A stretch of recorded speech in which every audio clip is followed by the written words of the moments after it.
The Fishy Smell is a scary story from Japan about two teenage boys who go on a road trip and stop in an isolated village by the seaside.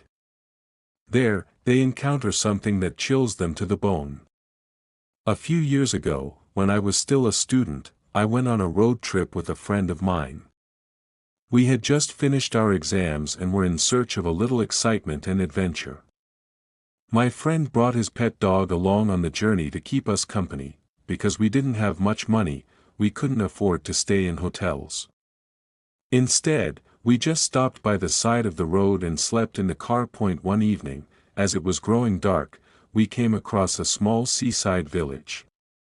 It was located on the coast, at the base of a mountain that we were running low on fuel, so we drove around, looking for a place to fill up the tank.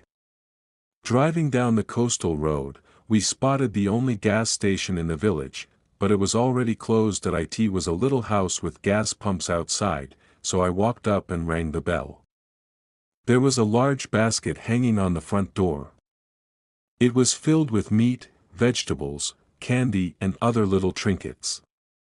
It looked almost like an offering or the kind of thing you leave at a shrine. I rang the bell again and noticed someone peeking out through the blinds on the window, but nobody answered the door. "Hey, I know you're home.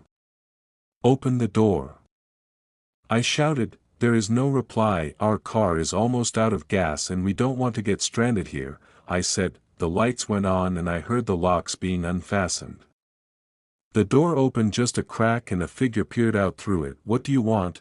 he growled. "I just want some gasoline," I replied. "Can't you see we are closed today?" "I'm sorry to bother you, but we're really stuck." "Don't you know where you are?" he said. "Get out of here now." "I'd like to, but we need gas," I replied. "Here, take this," he growled. The man opened the door wider and thrust a can of gasoline into my hands. "Now go away and leave us alone," he shouted, slamming the door in my face. I thought he was very rude, but since he didn't ask me to pay for the gas, I just thanked him and left. Walking back to the car, I looked around and noticed that the streets were deserted. Everything was silent. All of the houses were in darkness and each one had a large basket hanging on the front door. "Is there some kind of festival or something?" I wondered aloud. "If there is, I don't know anything about it," replied my friend. We were both very tired from driving all day, so we decided to stay in the village overnight and continue our journey in the morning. We pulled into a parking lot by side of the road which overlooked the sea. My friend climbed into the back seat with his dog, while I wrapped a blanket around myself in the front seat and tried to get some sleep. Just then, the dog started growling and I noticed a strong fishy smell in the air. The dog bared its teeth and continued to growl as it stared out to the sea. Usually, the dog was quiet and well-behaved, but something seemed to have spooked it. I strained my eyes to see in the darkness. The sea looked calm and eerie, illuminated only by the pale moonlight. I could see something wriggling on the edge of the concrete quay. "What is that?"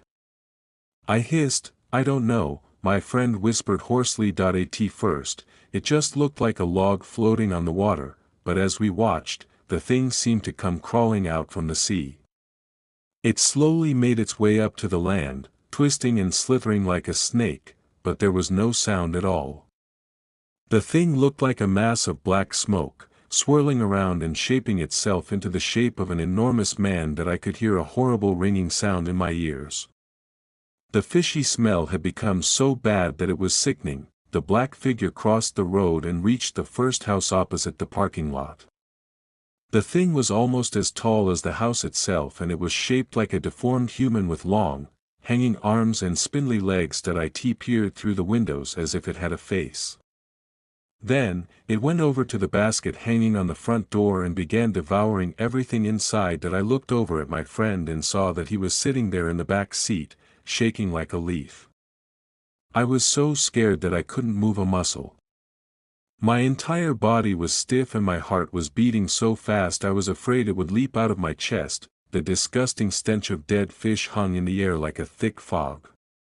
It was almost overpowering. The figure was roaming from house to house, peering in the windows and grabbing things out of the baskets. "Start the car," said my friend in a trembling voice that as soon as I turned the key in the ignition and the engine started, the black figure turned around slowly and stared directly at us.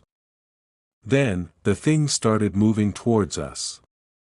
I floored the accelerator and peeled out of the parking lot. The dog began barking like crazy in the back seat. My friend was screaming at me. I didn't dare to look back. We just drove as fast as we could until we were out of the village and on the way to the next town. When we ran out of gas, I grabbed a can of gasoline, quickly filled up the tank and just kept going. By morning, we were exhausted, but we had left the village and its strange inhabitants far behind. When we got home a few days later, I told my parents about the frightening experience. My mother said she vaguely remembered legends she had heard when she was a young girl about a small fishing village on the coast. She said the village was cursed and it was plagued by some kind of supernatural creature or demon. On the same day, every year something would rise out of the sea and attack the villagers, tearing them apart and devouring them.